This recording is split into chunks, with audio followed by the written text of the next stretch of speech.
Merdeka belajar. Assalamualaikum warahmatullahi wabarakatuh. Tabipun. Alhamdulillah. Alhamdulillahirabbil alamin wassalatu wassalamu ala asrofil anbiya'i wal mursalin wa ala alihi washabihi ajmain. Amma ba'du. Pertama-tama marilah kita panjatkan puji syukur kita kehadiran Allah Subhanahu wa taala. Berkat rahmat dan hidayahnya kita dapat berkumpul di ruangan ini untuk dalam rangka pembelajaran dan pemahaman dari penerapan konsep inti dari modul budaya positif. Terima kasih kepada Ibu Kepala Sekolah, Ibu Agatha Sukma, MPD, dan kepada rekan-rekan. Semoga di acara ini kita semua diberi kesehatan. Amin ya rabbal alamin. Baiklah, tidak lama saya akan membacakan susunan acara pada hari ini. Yang pertama pembukaan, kedua sambutan, ketiga doa, keempat materi, kelima tanya jawab, dan keenam penutup. Kita buka acara ini dengan mengucap lafaz basmalah. Bismillahirrahmanirrahim. Untuk acara yang kedua, sambutan yang akan disampaikan oleh Ibu Kepala Sekolah, yaitu Ibu Agatha. Kepada Ibu kami persilahkan.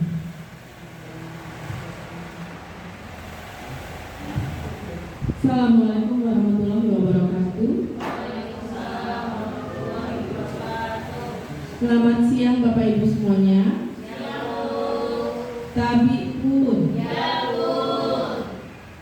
Puji syukur kita panjatkan kepada Tuhan Yang Maha Esa karena atas berkat rahmat-Nya kita semua dapat berkumpul di ruangan ini dalam rangka kegiatan diseminasi pembelajaran tentang penerapan konsep inti dari modul budaya positif yang disampaikan oleh guru kita, calon guru penggerak, yaitu Ibu Lasmita Sari SPD.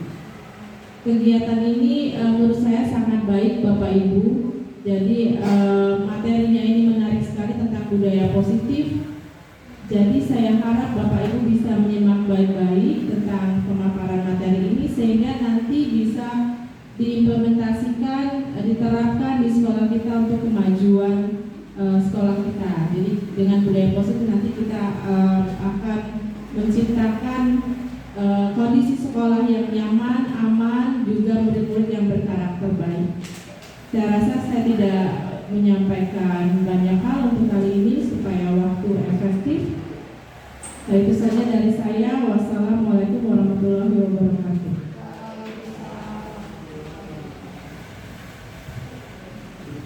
Terima kasih kepada Ibu Agatha.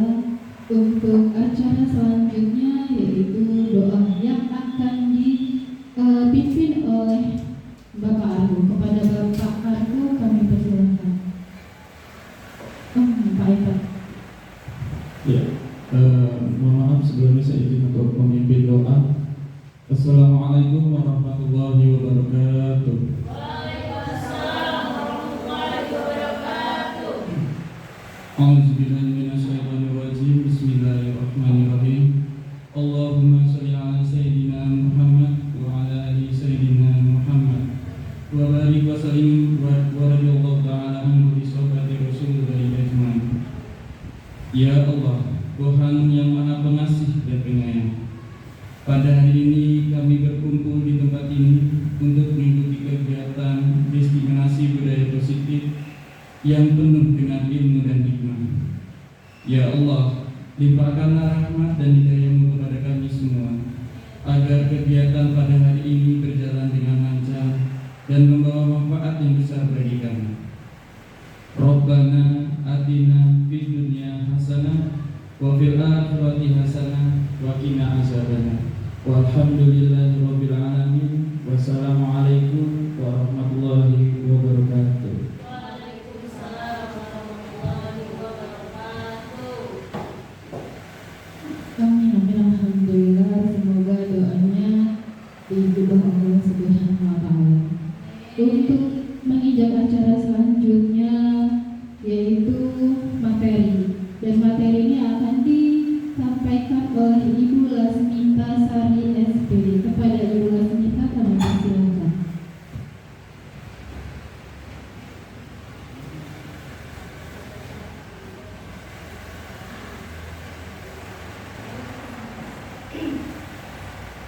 Bismillahirrahmanirrahim. Assalamualaikum warahmatullahi wabarakatuh. Waalaikumsalam warahmatullahi wabarakatuh. Selamat siang, salam sejahtera untuk kita semua. Tabipun. Puji syukur kehadiran Allah Subhanahu wa taala pada siang hari ini kita masih diberikan kesehatan dan kesempatan untuk saling bersilaturahmi dalam keadaan sehat, dalam keadaan baik Bapak Ibu di dalam ruangan ini. Kemudian salawat serta salam semoga senantiasa tercurahkan kepada Nabi Allah Muhammad SAW yang kita nantikan syafaatnya kelak di yaumil akhir. Amin ya rabbal alamin. Yang terhormat Ibu Pelaksana Tugas Kepala SD Negeri 2 Sukaraja, Ibu Agatha Nila Sukma MMPD. Yang saya hormati Bapak Ibu Dewan Guru beserta staf SD Negeri 2 Sukaraja. Yang pertama Bapak Ibu, saya ucapkan terima kasih yang sebesar-besarnya, wabil khusus kepada Ibu Agatha sebagai pimpinan di SD Negeri 2 Sukaraja yang telah meluangkan waktunya Ibu pada siang hari ini. Saya yakin banyak kesibukan dan rutinitas yang ditinggalkan. Dan saya juga mengucapkan terima kasih yang sebesar-besarnya kepada teman-teman semua yang sudah meluangkan waktunya untuk kegiatan ini. Semoga Allah Subhanahu wa taala yang membalas kebaikan teman-teman semua. Amin ya rabbal alamin. Bapak Ibu, tujuan kita berkumpul pada siang hari ini yaitu penerapan diseminasi pembelajaran dan pemahaman penerapan konsep inti dari modul budaya positif. Ya, sebelum saya mulai materi hari ini Bapak Ibu, saya mau sedikit bukan ice breaking ya, tapi kita biar fokus aja, biar pembelajarannya berjalan dengan baik dan Bapak Ibu bisa fokus ya. Seperti ini Bapak Ibu. Jadi saya akan hitung 1, 2, 3 dan seterusnya. Nanti tugas Bapak Ibu mengingat Bapak Ibu ada di nomor berapa. Kemudian nomor Bapak Ibu itu ganjil atau genap. Ketika nanti saya sebutkan 8, nanti yang mempunyai nomor 8 menjawab 8 genap. Dan ini butuh konsentrasi ya Bapak Ibu ya. Kita mulai berhitung dulu ya Bapak Ibu. Baik, dari yang pertama. Ya. 2, 3, 4, 5, 6, 7, 8, 9, 10. Oke, kita ingat semua ya dengan nomor kita ya. Kalau ingat juga ganjil atau genap. Konsentrasi. Oke, sekali lagi konsentrasi. Oke, baik. Kita mulai ya Bapak Ibu. 5. Ganjil. Sebutkan nomornya. 5 ganjil. Kita ulang ya Bapak Ibu. Baik, 2, 3, 5, 5 ganjil. 9, 8, 7. Oke, semuanya fokus ya. Tepuk tangan untuk kita semua Bapak Ibu. Iya, mudah-mudahan kita semua masih fokus ya Bapak Ibu siang ini. Iya, alhamdulillah. Baik, Bapak Ibu, sebelum saya mulai materi hari ini, saya ingin memperkenalkan ini orang-orang hebat yang membersamai saya selama pendidikan guru penggerak. Yang pertama ada Ibu Hajah Nazliyah Yulianti SPTMN. Beliau adalah fasilitator saya selama pendidikan guru penggerak. Kemudian saya juga didampingi oleh Bapak Maiko Sabri Marta SPDGR.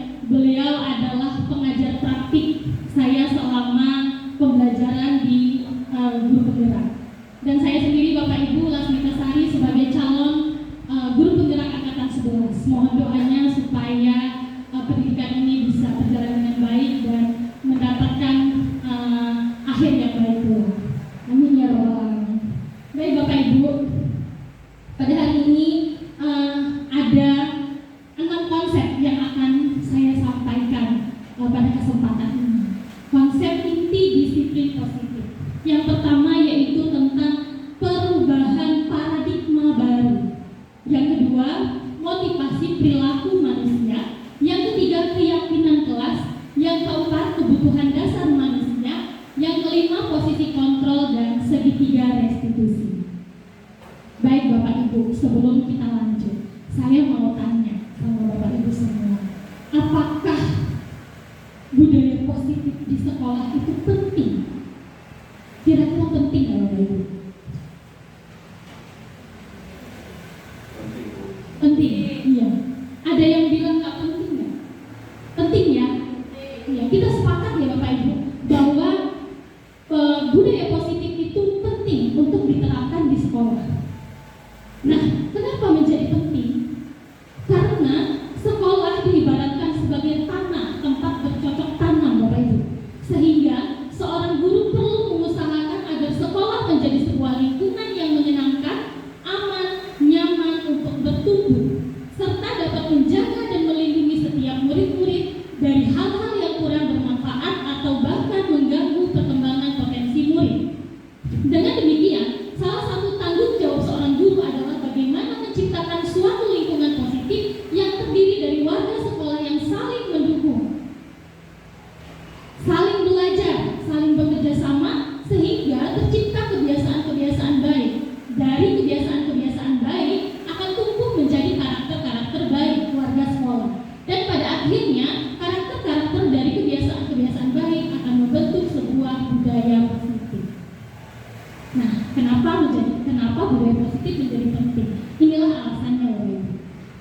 Baik, selanjutnya, dalam rangka menciptakan lingkungan positif, salah satu strategi yang perlu kita tinjau kembali adalah penerapan disiplin di sekolah kita, Bapak Ibu. Apakah telah efektif? Apakah masih perlu ditinjau kembali? Apa sesungguhnya arti dari disiplin itu sendiri? Apa kaitannya dengan nilai-nilai kebajikan? Hari ini kita akan coba bahas, Bapak Ibu. Ya. Baik. Selanjutnya, ketika kita mendengar kata disiplin, apa yang terbayang di benak kita? Tentunya yang terlintas di benak kita kebanyakan dihubungkan dengan tata tertib, peraturan, dan kepatuhan pada peraturan. Sebenarnya kata disiplin juga sering dihubungkan dengan hukuman, padahal itu sungguh berbeda. Karena belajar tentang disiplin positif tidak harus memberi hukuman, Bapak Ibu. Justru itu adalah salah satu alternatif terakhir. Kalau misalnya tidak perlu, kita tidak usah menggunakan hukuman. Ya, karena ini adalah alternatif terakhir. Kalau bisa nggak usah dipakai, jangan dipakai seperti itu. Baik Bapak Ibu, seseorang yang memiliki disiplin diri berarti mereka bisa bertanggung jawab terhadap apa yang dilakukan karena mereka mendasarkan tindakan mereka pada nilai-nilai kebajikan universal. Sebagai pendidik, tujuan kita adalah menciptakan anak-anak yang memiliki disiplin diri sehingga mereka bisa berperilaku dengan mengacu pada nilai-nilai kebajikan universal dan memiliki motivasi intrinsik, bukan ekstrinsik. Apa sih nilai-nilai kebajikan itu, Bapak Ibu? Nilai-nilai kebajikan itu ada 4 di sini yang saya hitung, Bapak Ibu. Yang pertama, profil pelajar Pancasila. Ini digaungkan oleh pemerintah kita, Bapak Ibu. Jadi kita diwajibkan untuk mengembangkan karakter ini oleh pemerintah, yaitu beriman dan bertakwa kepada Tuhan Yang Maha Esa, berakhlak mulia, berkebinekaan global, gotong royong, mandiri, kreatif, dan bernalar kritis. Ini adalah nilai-nilai kebajikan yang diusung langsung oleh pemerintah. Kemudian ada 9 pilar karakter. Di sini adalah cinta Tuhan dan segenap ciptaannya. Kemudian tanggung jawab, kejujuran, diplomatis, hormat, santun, dan lain-lain.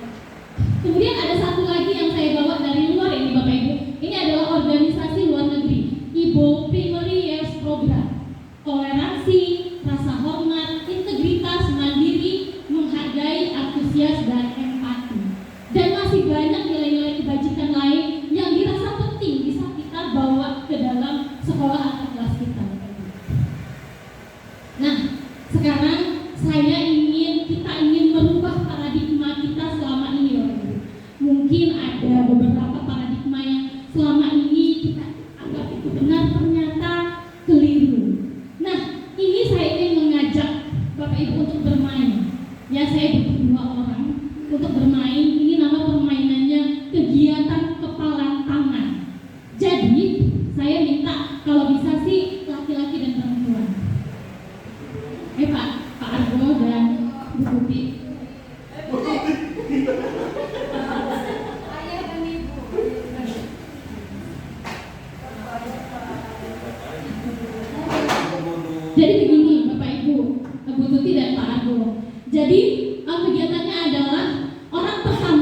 Bu Tuti. Orang pertama akan menggenggam benda yang berharga dan bertugas untuk mempertahankan benda tersebut tetap dalam genggaman. Ya, ada benda berharganya. Iya, apa ya?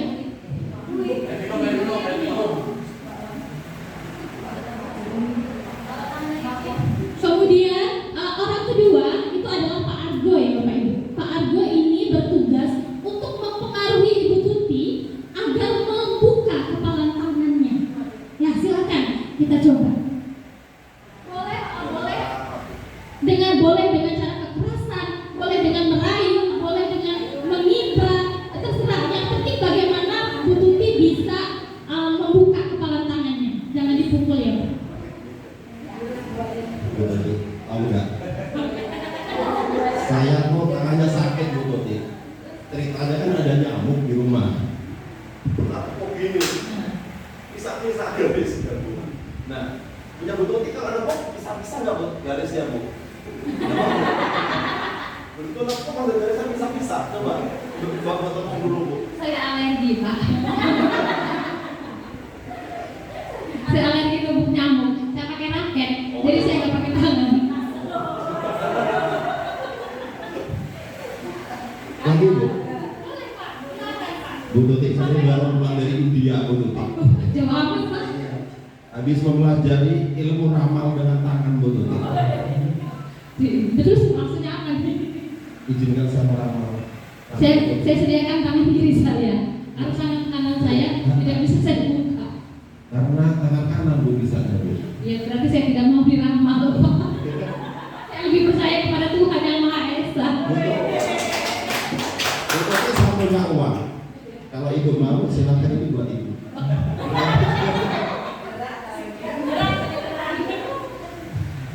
Saya terimanya tidak menggunakan tangan. Langsung transfer aja ke ATM saya Pak. Langsung saja. Baik Bu, ternyata gagal Bu untuk merayu Bu Tuti. Sudah 3 kali percobaan. Ya. Tepuk tangan Bapak Ibu buat Bu Tuti dan Pak Argo. Terima kasih banyak untuk Bu Tuti dan Pak Argo.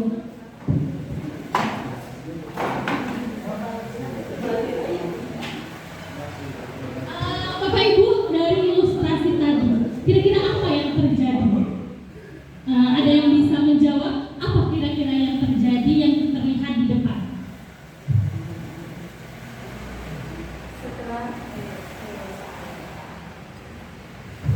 Baik, setelah melihat adegan kedua teman kita tadi, itu tadi kan interaksi, ya Bu ya. Bagaimana si A atau Pak Argo ini mempengaruhi Bu Tuti untuk mau menuruti apa yang menjadi keinginan dari Pak Argo ini. Jadi di sini kita bermain mindset, kalau menurut saya. Mindset bagaimana kita itu mempertahankan apa yang menjadi prinsip dari diri kita sendiri. Kemudian yang untuk si Pak Argonya itu bermain bisa jadi rayuan atau segala macam usaha untuk mendapatkan apa yang menjadi misi dia. Jadi di sini intinya adalah interaksi kalau menurut saya. Baik, terima kasih. Tepuk tangan dong buat jawabannya. Betul sekali, saya sepakat dengan Ibu Yani ya. Yang terjadi di depan tadi hanya ilustrasi Bapak Ibu. Bahwasanya ketika kita memiliki nilai-nilai kebajikan yang kuat dalam diri kita, rayuan dalam bentuk apapun bisa kita pertahankan. Ya, orang lain tidak bisa mengontrol kita. Hanya Bu Tuti yang mampu membuka tangannya. Pak Argo tidak bisa membuka tangan Bu Tuti. Kecuali Bu Tuti mengizinkan Pak Argo untuk membuka tangannya. Kalau Bu Tuti tidak mau, tidak bisa. Artinya itu tandanya bahwa kita tidak bisa dikontrol oleh orang lain. Hanya diri kita yang bisa mengontrol diri kita, Bapak. Ya, jadi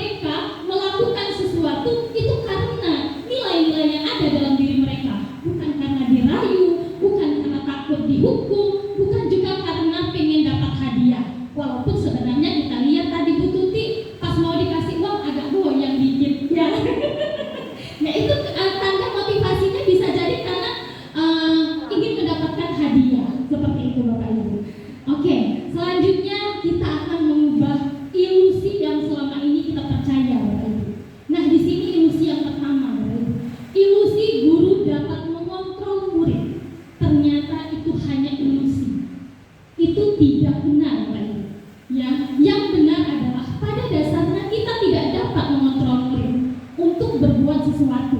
Jikalau murid tersebut memilih tidak melakukannya, walaupun tampaknya kita sedang mengontrol perilaku murid tersebut. Hal tersebut karena murid sedang mengizinkan dirinya untuk dikontrol. Seperti itu. Yang kedua, ilusi yang kedua adalah bahwa kritik dan membuat orang merasa bersalah akan menguatkan karakter. Itu salah ya Bapak Ibu. Ternyata menggunakan kritik dan rasa bersalah untuk mengontrol murid menuju pada identitas gagal. Jadi mereka belajar untuk merasa buruk untuk diri mereka. Mereka akan mengembangkan dialog diri yang negatif. Jadi kita selama ini mungkin kalau kita bilang, kamu gak kasihan sama ibu udah capek loh ngajar, tapi kamu gak memperhatikan. Kamu kok nakal banget sih, misalnya gitu ya Bapak Ibu. Kita membuat murid kita itu merasa bersalah. Aduh, saya sudah melukai hati guru saya. Bukan dengan demikian dia langsung berubah. Tidak Bapak Ibu. Yang terjadi sebenarnya adalah saya memang anak bodoh. Saya sudah mengecewakan, saya tidak berguna. Hal itu sangat berbahaya Bapak Ibu. Jadi kita yang selama ini mengatakan bahwa kritik dan membuat orang merasa bersalah itu adalah menguatkan karakter, salah ya Bapak Ibu. Diharapkan kita meninggalkan hal-hal seperti itu. Kemudian yang ketiga Bapak Ibu, ilusi bahwa semua penguatan positif dan bermanfaat. Sama seperti yang dilakukan Pak Argo tadi. Bu Tuti, saya punya uang. Itu kan kita mendapatkan imbalan, dapatkan pujian. Kalau atau enggak Pak Argo bisa tadi merayu Bu Tuti cantik loh kalau membuka tangan. Ya. Tetapi itu tidak juga bermanfaat untuk menguatkan penguatan positif pada murid kita. Tidak Bapak Ibu. Karena ketika dipuji dia mau melakukan. Tapi ketika tidak ada pujian, ya nggak mau. Seperti itu. Dan yang keempat, ilusi bahwa orang dewasa memiliki hak untuk memaksa. Selama ini mungkin saya sendiri menjadi gambarannya bahwa saya merasa bahwa di kelas itu saya bisa loh memaksa murid saya untuk misalnya nggak keluar kelas dulu waktu jam istirahat. Padahal yang saya lakukan itu memaksa tidak efektif untuk melakukan dalam jangka waktu yang panjang. Kalau sekarang saya memaksa murid saya, misalnya dia nggak mau ikut olahraga, saya paksa buat ikut olahraga misalnya, seperti itu. Sekarang berhasil, tapi untuk jangka waktu yang panjang belum tentu berhasil. Karena murid kita sedang mengizinkan saya untuk mengontrol dirinya, seperti itu. Jadi kita ubah mindset kita ya Bapak Ibu ya. Mulai hari ini kita ubah mindset kita dari respon teori kontrol dari stimulus respon menjadi teori kontrol. Ya, perubahan paradigma yang selanjutnya adalah bisakah kita mengontrol orang lain? Jawabannya bisa nggak Bapak Ibu? Tidak. Ya, jawabannya tidak. Di paradigma stimulus respon, kita mencoba mengubah orang agar berpandangan sama dengan kita. Jadi kita memaksa orang lain agar berpandangan sama. Menurut saya ini loh, kita memaksa dia harus ikut pandangan kita. Ya, yang harus kita lakukan adalah Bapak Ibu dalam teori kontrol, kita berusaha memahami pandangan orang lain tentang dunia. Jadi nggak melulu semua tentang kita. Kita juga harus memahami dia. Kalau dia tidak bisa, tidak suka, nggak bisa memaksakan kehendak kita. Seperti itu. Yang kedua, perilaku buruk dilihat sebagai suatu kesalahan. Tidak, ya. Semua perilaku memiliki tujuan, ya. Semua perilaku memiliki tujuan. Yang kita lihat dari atas itu Bapak Ibu, misalnya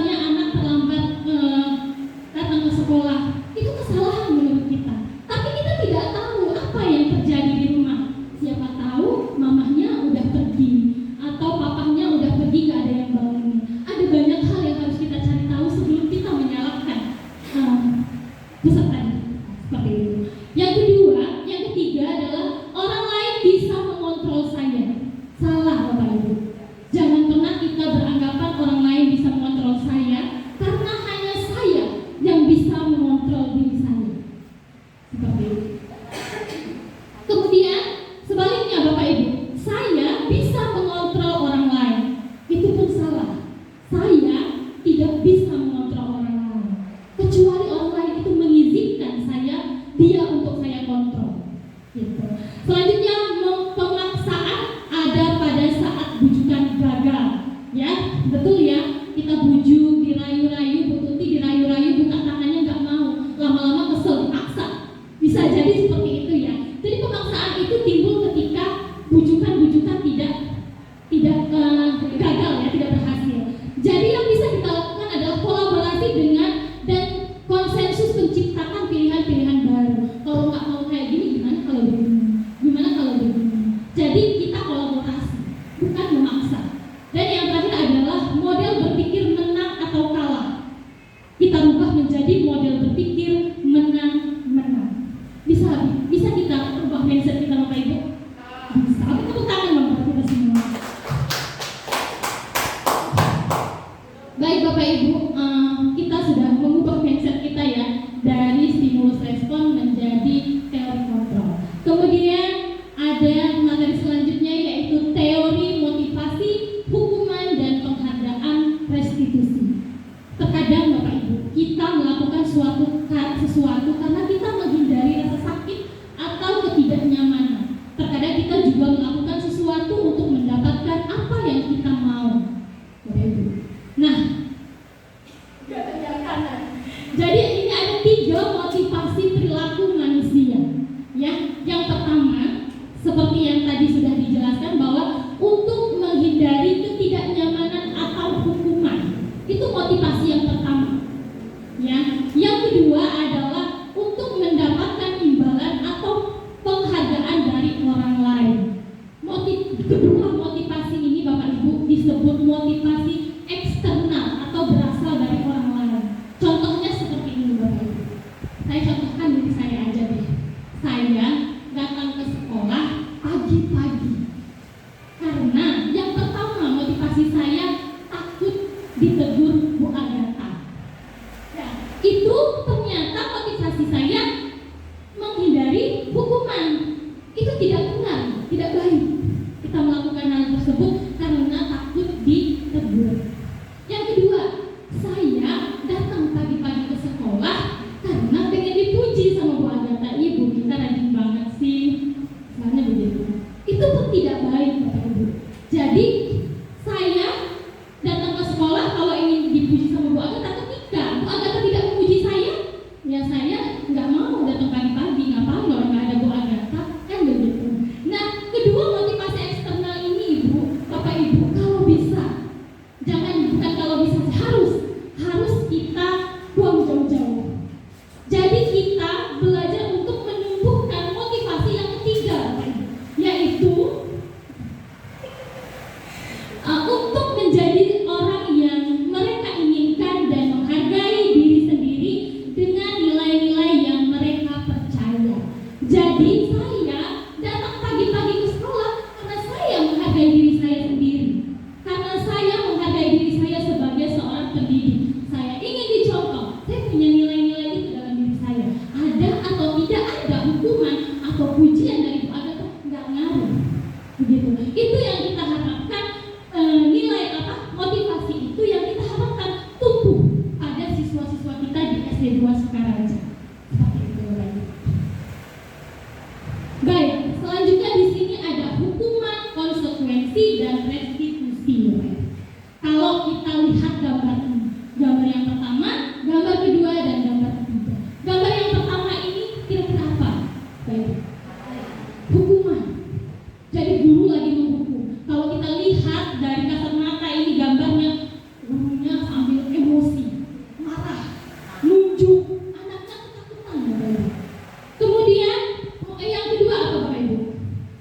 Konsekuensi. Terlihat gurunya lebih santai, ya. Tapi murid tetap merasa tidak nyaman. Dan yang ketiga Bapak Ibu ini apa?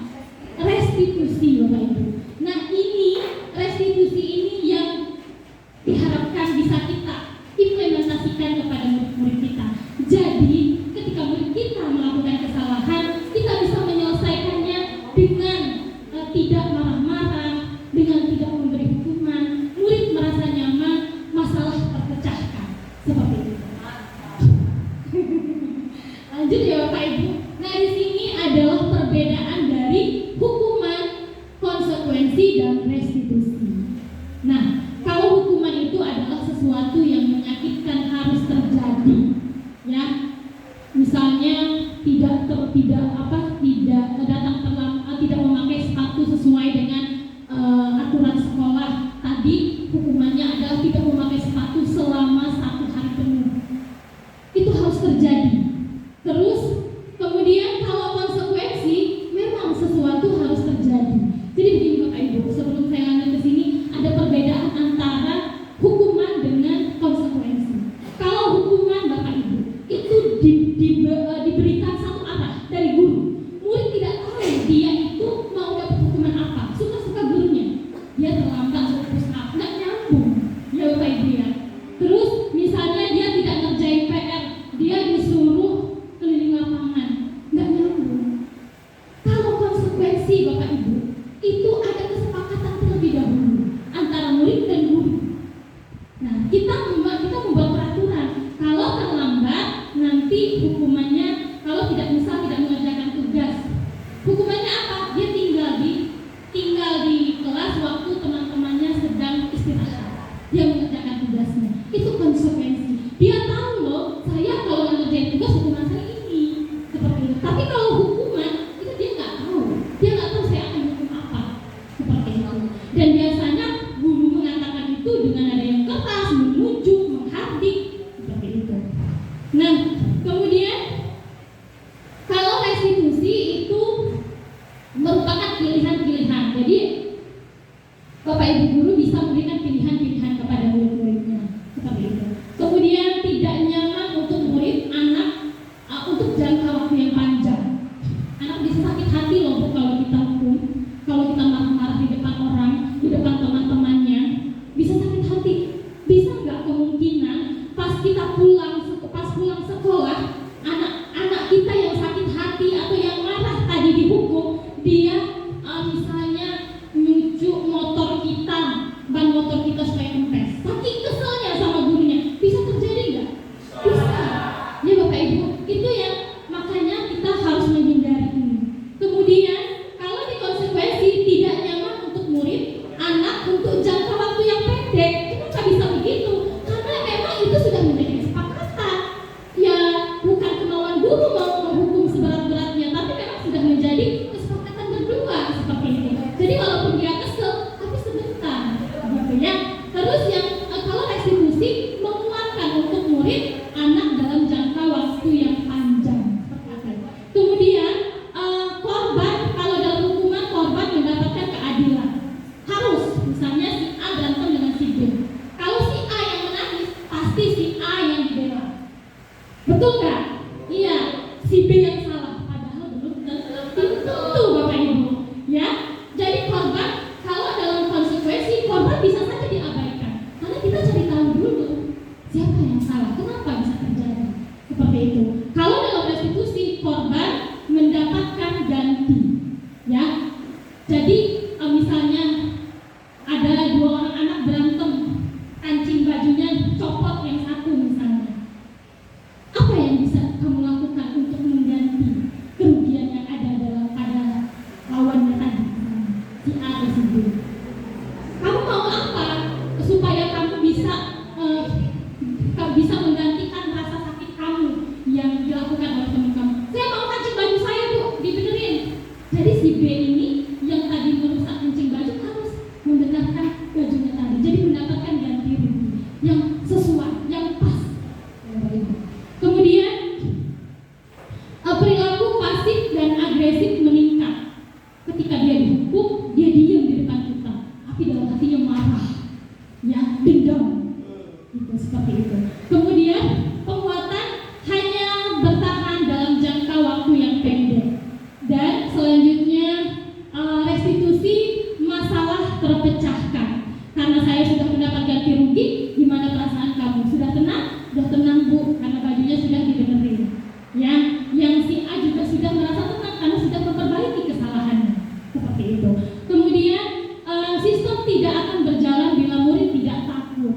Kalau murid takut sama kita hari ini, belum tentu besok dia mau lagi ngikutin kita. Terus kalau dalam konsekuensi memerlukan monitoring dan supervisi terus-menerus dari guru. Jadi kalau gurunya nggak lihat, nggak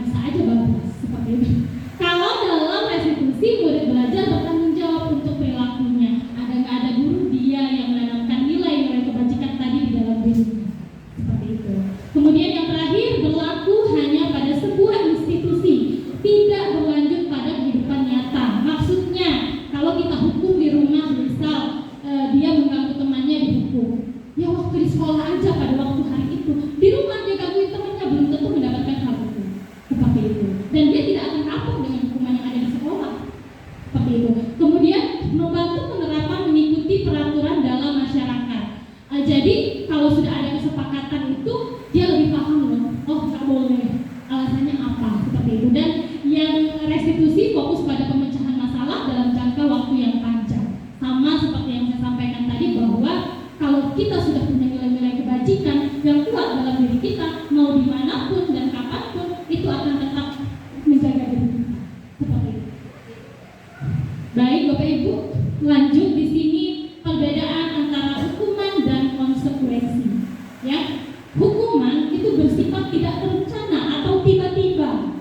Jadi suka-suka gurunya. Terus anak atau murid tidak tahu apa yang akan terjadi dan tidak dilibatkan. Kemudian hukuman bersifat satu arah dari pihak guru yang memberikan, dan murid hanya menerima satu hukuman tanpa melalui suatu kesepakatan atau pengarahan dari pihak guru, baik sebelum atau sesudahnya. Itu hukuman. Hukuman yang diberikan bisa berupa fisik maupun psikis. Murid atau anak disakiti oleh suatu perbuatan atau kata-kata. Ya, kata-kata kasar itu juga hukuman, Bapak Ibu. Kemudian kalau konsekuensi itu sudah berencana atau sudah disepakati, seperti yang saya sampaikan tadi, kita sudah menyepakati kalau kamu melanggar ini hukumannya ini loh, seperti itu. Itu kesepakatan, murid dilibatkan untuk menyepakati apa nih konsekuensi dari perbuatan saya. Gitu. Terus pada konsekuensi murid tetap dibuat tidak nyaman, tetap ada hukuman, tetapi untuk jangka waktu yang pendek. Kenapa pendek? Karena mereka itu merasa saya yang terlibat yang memberikan hukuman itu, bukan semena-mena guru yang memberikan hukuman. Kemudian konsekuensi biasanya diberikan berdasarkan satu data yang umumnya dapat diukur, dan sikap guru di sini senantiasa memonitoring. Capek ya Bapak Ibu kalau kita mau lihat terus. Yang kita harapkan itu murid-murid kita itu punya kesadaran sendiri, betul? Nah kalau begitu kita beralih kepada penyelesaian masalah dengan cara restitusi, Bapak Ibu. Nah, restitusi adalah proses menciptakan kondisi bagi murid untuk memperbaiki kesalahan mereka, sehingga mereka bisa kembali pada kelompok mereka dengan karakter yang lebih kuat. Restitusi juga adalah proses kolaboratif yang mengajarkan murid untuk mencari solusi untuk masalah dan membantu murid berpikir tentang orang seperti apa yang mereka inginkan dan bagaimana mereka harus memperlakukan orang lain. Kemudian restitusi membantu murid menjadi lebih memiliki tujuan, disiplin positif, dan memulihkan dirinya setelah berbuat salah. Penekanannya bukan pada bagaimana berperilaku untuk menyenangkan orang lain atau menghindari ketidaknyamanan, namun tujuannya adalah menjadi orang yang menghargai nilai-nilai kebajikan yang mereka percayai. Seperti itu. Nah Bapak Ibu, di sini bagaimana cara kita menciptakan disiplin positif dalam lingkungan sekolah kita. Yang pertama adalah tindakan guru. Tindakan atau perilaku yang dilakukan guru akan menentukan. Jadi perilaku dan tindakan kita ini yang sangat menentukan bagaimana lingkungan yang positif itu akan tercapai atau tercipta. Seperti itu. Jadi kita mulai dari diri kita Bapak Ibu, dari guru-guru terlebih dahulu. Kemudian bagaimana cara menciptakan budaya positif? Langkah pertama adalah membuat keyakinan kelas dengan nilai-nilai kebajikan, Bapak Ibu. Nah, keyakinan kelas, kita masuk ke dalam keyakinan kelas. Mengapa keyakinan kelas? Mengapa bukan peraturan kelas? Ada yang tahu?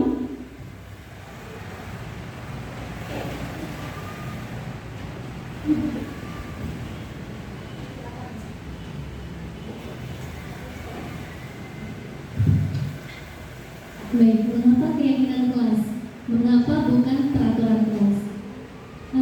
Kalau keyakinan kelas berarti melibatkan guru dan murid dalam membuat peraturan atau keyakinan yang disepakati yang bersifat nilai-nilai positif yang akan diterapkan di kelas tersebut. Tetapi kalau peraturan itu hanya satu arah aja, guru yang membuat tanpa persetujuan dari si murid tersebut, dan sifatnya adalah memaksa. Jadi yang harus kita terapkan adalah keyakinan kelas, bukan peraturan kelas. Terima kasih Ibu Yonita. Betul, saya sepakat sekali dengan yang disampaikan Ibu Wanita. Kenapa harus keyakinan kelas bukan peraturan kelas? Karena Bapak Ibu, kalau peraturan kelas itu yang biasanya udah pada buat belum Bu? Udah pada buat ya. Peraturan kelas pasti semuanya sudah buat di kelas. Saya yakin semuanya sudah buat. Tapi biasanya kata-katanya jangan ribut, ya nggak sih? Terus jangan buang sampah sembarangan, misalnya gitu. Terus jangan apa sih lagi ya? Biasanya kata-kata kalau peraturan kelas itu dilarang, ya pokoknya dengan kata-kata seperti itu. Itu peraturan kelas yang selama ini termasuk saya Bapak Ibu itu membuat peraturan kelas selama ini seperti itu. Nah ternyata kalau peraturan kelas itu dibuat disusun oleh satu pihak saja, yaitu guru, tanpa adanya konsekuensi bersama, tanpa adanya mufakat, sehingga punishment yang diterapkan adalah sumber dari satu arah untuk menerapkan aturan yang itu ditetapkan sepihak oleh guru. Ujungnya kita akan menghukum. Sedangkan kalau keyakinan kelas Bapak Ibu terbentuk atas dasar kesepakatan semua murid dengan tuntunan dan bimbingan guru. Keyakinan kelas merupakan hasil diskusi mufakat bersama. Apa saja yang menjadi aturan yang dituangkan atau yang disepakati, atau poin-poin apa saja yang dimasukkan ke dalam keyakinan kelas yang dibuat, serta apa konsekuensi yang diterima oleh murid jika keyakinan kelas dilanggar. Di sini ada contoh keyakinan kelas dan perbedaan antara keyakinan kelas dan peraturan kelas. Kalau keyakinan kelas di sini, peraturan kelas di sini berdoa sebelum dan sesudah belajar. Ini sudah betul ya kalimatnya ya. Terus memakai seragam lengkap dan rapi, meminta izin kepada guru, berkata dengan sopan. Tapi di sini masih ada kata-kata tidak mencoret dinding dan meja. Terus iya, tidak jalan-jalan ya. Nah, kalimat-kalimat berkonotasi negatif itu kita ubah menjadi kalimat-kalimat yang lebih positif. Seperti ya, kesepakatan kelas yang ada di sebelah ini adalah datang tepat waktu, mengucapkan salam, menjaga kebersihan sekolah, berdoa sebelum dan sesudah kegiatan, aktif dalam pembelajaran. Jadi ini semua menggunakan konotasi positif. Bapak Ibu, saya ingin berbagi sedikit sebelum saya lanjutkan. Saya sudah pernah membuat kesepakatan kelas setelah belajar tentang kesepakatan kelas di pendidikan guru penggerak. Jadi yang saya lakukan adalah Bapak Ibu, saya membagikan murid sticky note kepada murid, 5 sticky note per murid. Itu dilakukan di awal pertemuan di awal tahun. Kemudian saya buat 5 pertanyaan. Yang pertama, suasana kelas seperti apa yang kamu inginkan? Yang kedua, teman seperti apa yang kamu inginkan? Guru yang seperti apa yang kamu inginkan? Kemudian kamu ingin menjadi orang yang seperti apa di kelas ini? Jadi murid diminta untuk menjawab pertanyaan-pertanyaan tersebut sesuai dengan keinginan dan dari dalam dirinya sendiri. Nggak boleh mencontek atau kerjasama. Jadi memang tuangkan, minta murid menuangkan harapan-harapan mereka tentang suasana kelas yang mereka harapkan. Dari sticky note tersebut, saya suruh murid untuk menempelkan pada pertanyaan-pertanyaan yang ada. Sudah saya siapkan. Kemudian dari jawaban-jawaban murid tersebut, kita simpulkan. Oh, ada yang mau, saya pengen ruang kelas yang bersih, saya pengen ruang kelas yang tidak berisik. Itu kan masih dalam konotasi negatif ya. Nah, tugas kita sebagai seorang guru mengubah kata-kata negatif tadi menjadi kata-kata positif. Nah, di situ adalah salah satu cara kita untuk membuat kesepakatan kelas kepada murid. Itu hanya salah satu. Bapak Ibu boleh berkreasi yang lain-lain, Bapak Ibu. Masih banyak cara-cara yang lain seperti itu. Baik Bapak Ibu.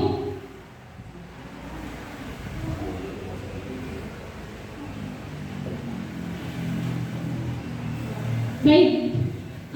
Sampai sini ada nggak yang mau bertanya? Belum.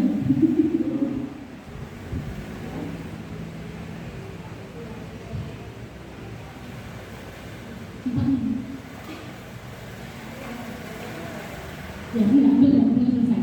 Baik, saya lanjutkan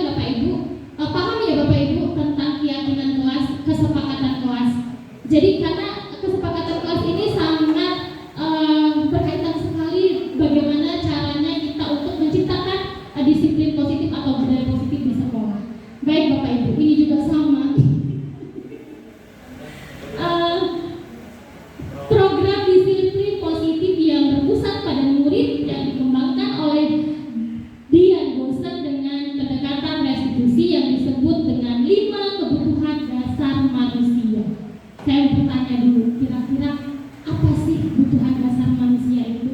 Ada yang tahu nggak? Kira-kira apa sih sebenarnya kebutuhan dasar manusia?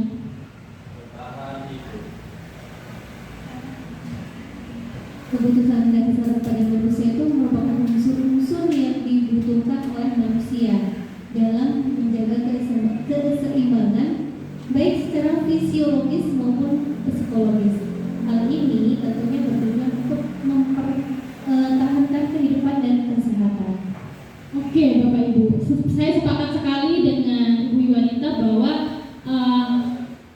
apa tadi Bu, kebutuhan dasar manusia adalah unsur-unsur yang dibutuhkan oleh manusia untuk memenuhi kebutuhan hidupnya. Yang ada 5 kebutuhan dasar manusia. Yang pertama adalah bertahan hidup, Bapak Ibu. Yang kedua adalah penguasaan, kasih sayang dan rasa diterima, kebebasan dan kesenangan. Jadi kalau kita sudah tahu, ternyata kita sebagai manusia sudah menjadi kodratnya, kita memiliki 5 kebutuhan dasar yang harus terpenuhi. Jadi kalau kita lihat anak kita melakukan kesalahan, Bapak Ibu, kita harus balik lagi ke sini.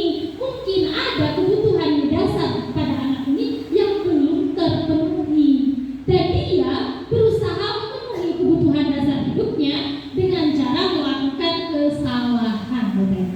Nah, di sini Dinda, saya punya sebuah ilustrasi, Bapak Ibu. Dinda adalah seorang anak kelas 3 SD. Sepulang sekolah, ia menangis. Ia mengadu pada ibunya bahwa dia benci pada ibu guru lagi. Menurut Anda, kebutuhan dasar apa yang berusaha dipenuhi oleh Dinda jika jawaban Dinda ketika ditanya oleh ibunya adalah seperti ini? Katanya, ibu guru bilang, aku tidak boleh bersenandung waktu mengerjakan tugas. Katanya, kelas harus tenang, tidak ada suara. Padahal kan aku suka dan senang bernyanyi. Kira-kira dia sedang memenuhi kebutuhan apa, Bapak? Kebutuhan dasar apa yang sedang ingin dipenuhi oleh si Dinda ini?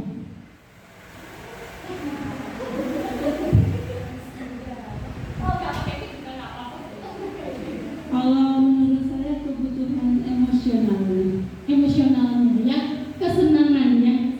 Iya. Baik.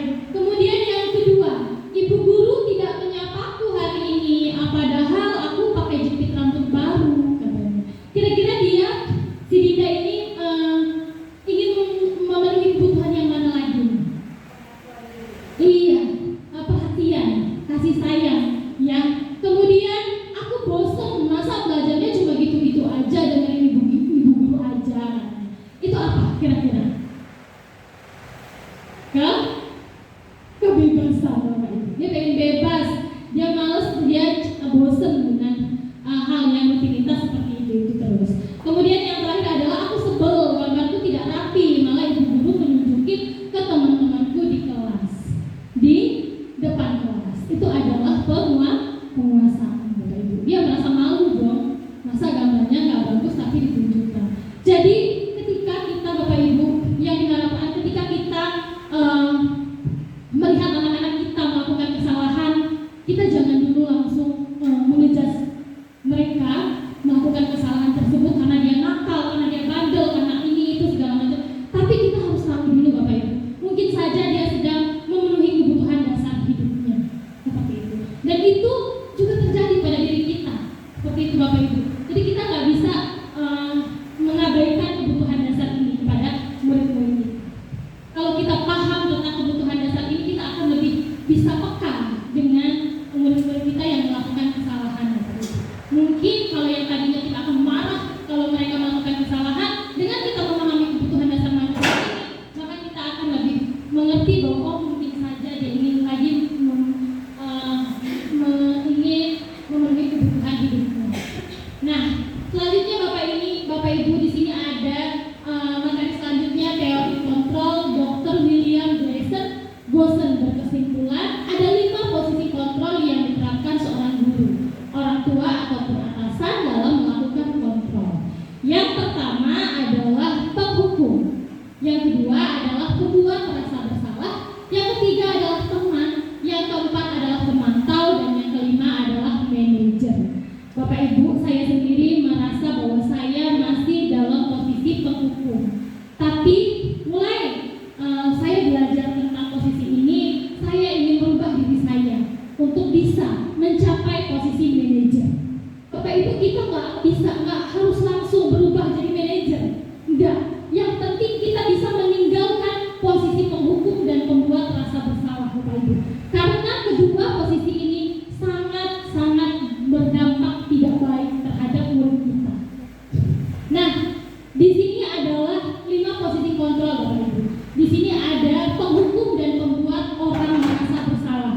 2 posisi ini harus kita tinggalkan mulai sekarang karena dampaknya sangat tidak baik pada murid kita, yaitu menjadikan murid kita merasa bahwa mereka menjadi identitas gagal, atau mereka merasa bahwa yang pertama mereka akan lebih agresif, yang kedua mungkin mereka akan dendam kepada kita, kemudian mereka akan mengejas dirinya bahwa dia tidak bisa berkembang karena saya ini bodoh, karena saya mengecewakan, karena saya ini tidak baik, segala sesuatu yang membuat dia merasa bersalah seperti itu. Nah, di sini ada posisi teman dan pemantau. Ini pun kurang efektif, Bapak Ibu. Tetapi kalau kita susah untuk berlari menjadi manajer, kita boleh kok perlahan-lahan. Tapi tujuan kita adalah manajer, Bapak Ibu. Seperti itu. Baik, selanjutnya Bapak Ibu, yang terakhir adalah restitusi. Nah, dari semua kegiatan atau materi yang saya sampaikan tadi adalah ujungnya adalah bagaimana kita bisa menyelesaikan permasalahan murid kita dengan cara restitusi, Bapak Ibu. Yang dengan kita memahami perilaku manusia, kita menanamkan perilaku dan nilai-nilai keyakinan dalam diri, kemudian kita juga membuat kesepakatan kelas dengan nilai-nilai kebajikan, dan yang terakhir kita tahu posisi mana yang harus kita ambil dalam menyelesaikan masalah. Terakhir, kita akan menyelesaikan permasalahan dengan segitiga restitusi. Apa itu segitiga restitusi? Yaitu restitusi adalah proses menciptakan kondisi bagi murid untuk memperbaiki kesalahan mereka, sehingga mereka bisa kembali pada kelompok mereka dengan karakter yang lebih kuat. Ini ciri-cirinya ada banyak ya Bapak Ibu. Ya, salah satunya bukan untuk menebus kesalahan, namun untuk belajar dari kesalahan. Nah, langkah-langkah yang dapat kita lakukan dalam penerapan segitiga restitusi adalah menstabilkan identitas, validasi tindakan yang salah, dan menanyakan keyakinan, Bapak Ibu. Nah, di sini menstabilkan identitas. Jadi kita ketika ada anak yang melakukan kesalahan, kita bisa bertanya. Setiap orang menguatkan bahwa setiap orang itu pasti melakukan kesalahan. Bukan cuma kamu kok yang pernah melakukan kesalahan, ibu pun pernah seperti itu. Jadi dia tidak merasa bahwa dia kecewa pada dirinya karena sudah melakukan kesalahan, bahwa semua orang pernah kok melakukan kesalahan. Kemudian memvalidasi kebutuhan. Kamu adakah cara yang lebih efektif untuk mendapatkan apa yang kamu butuhkan? Dengan tidak menyakiti orang lain, tidak mengganggu orang lain. Karena yang namanya merdeka itu, Bapak Ibu, kita merdeka tapi tidak mengganggu kemerdekaan orang lain. Seperti itu.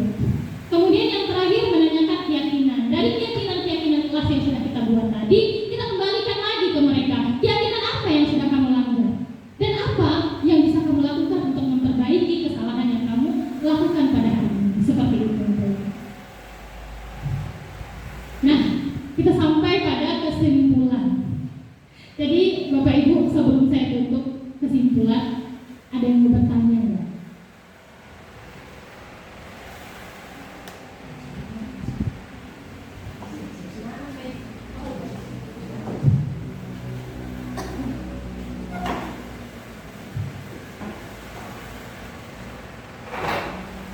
Ingin saya tanyakan, mengapa stabilisasi identitas penting dalam proses restitusi? Ya, betul, baik. Terima kasih untuk pertanyaannya, Bu Rika. Ya, di sini menstabilkan identitas. Kenapa sih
Permisi Bu Mita, saya ingin menanyakan, sebutkan contoh tindakan konkret yang dapat dilakukan untuk mendukung budaya positif di sekolah.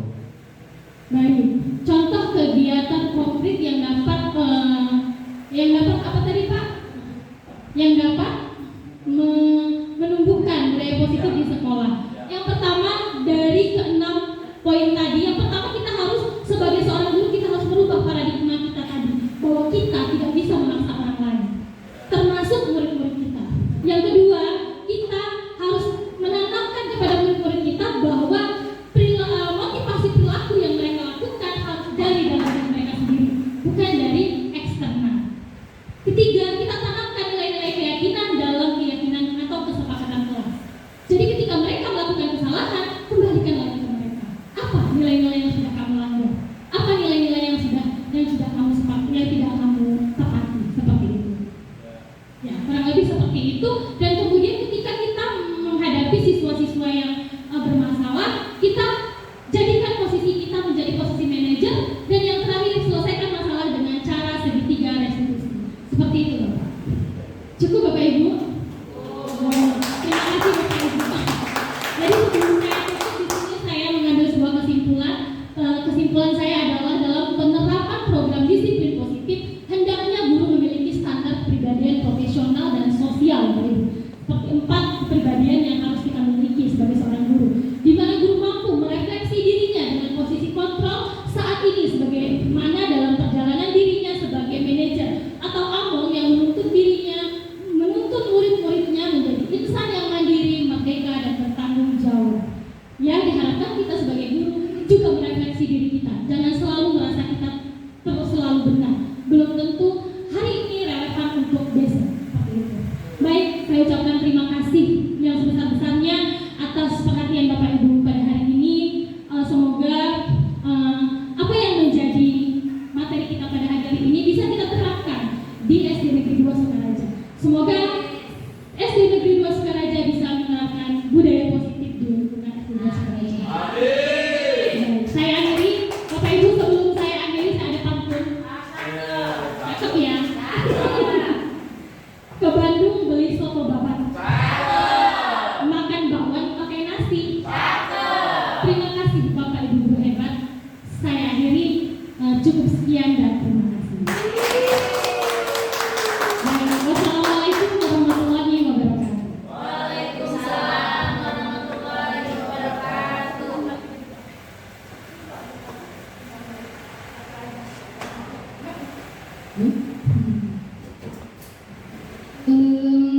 Materi sudah, terus ada umpan baliknya pasti ya.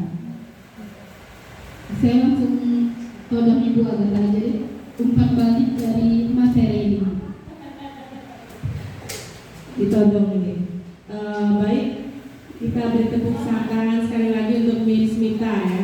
Luar biasa. Penyampaian materinya sangat rinci ya, disertai dengan contoh-contoh. Bagus sekali. Sedikit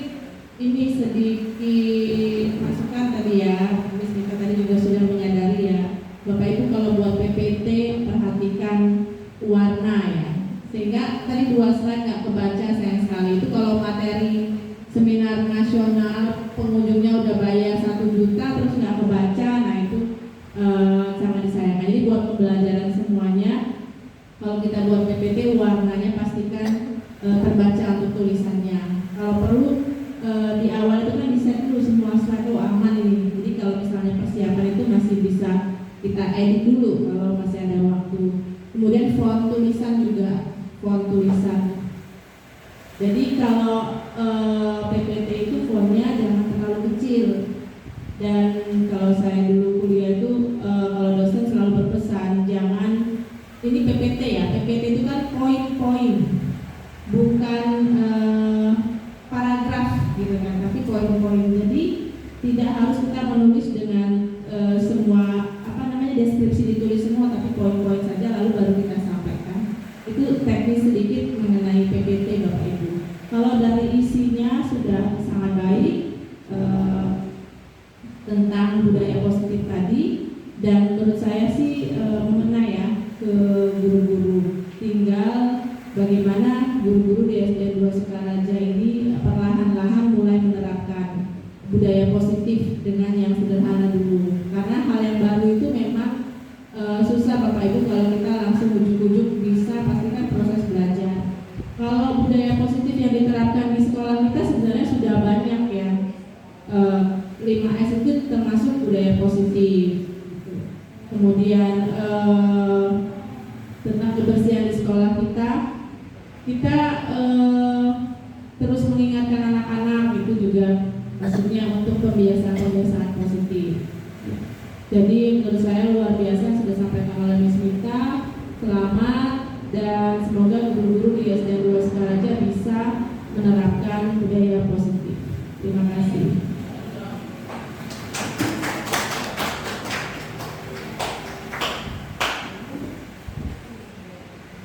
Terima kasih kepada Ibu Agatha atas tanggapannya dan untuk kemudian bisa lebih baik lagi. Acara selanjutnya yaitu tanya jawab. Baiklah. Ngantuk. Untuk acara selanjutnya yaitu penutup. Kan ngeblank gue jadinya. Baiklah, alhamdulillahirobbilalamin, kita di sini sudah selesai sampai tahapan, dan kemudian bukan untuk di sekolah juga ya, kita juga keyakinan dan peraturan diganti dengan keyakinan dalam hidup kita juga supaya lebih bermanfaat. Sebelum menutup saya punya pantun juga nih, sepertinya sama sih. Belum. Siang